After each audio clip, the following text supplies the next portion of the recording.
In this video, I will show you how to turn off Samsung TalkBack button. Recent. Netflix One UI Home. Double tap to activate, double tap and hold to lock. Let's see how to turn off TalkBack on Samsung.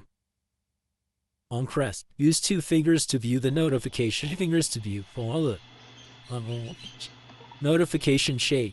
12:22 p.m. Bluetooth on. The first tap will be selected as button.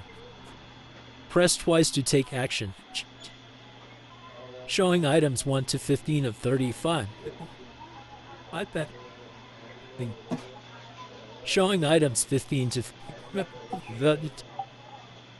showing items 23 to 35 of 30.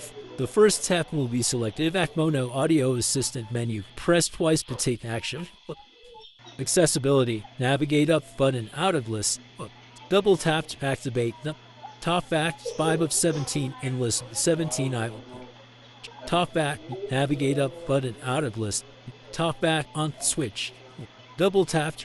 Turn off TalkBack. Hands off button. Turn off button. Well, yeah. Yeah. The button.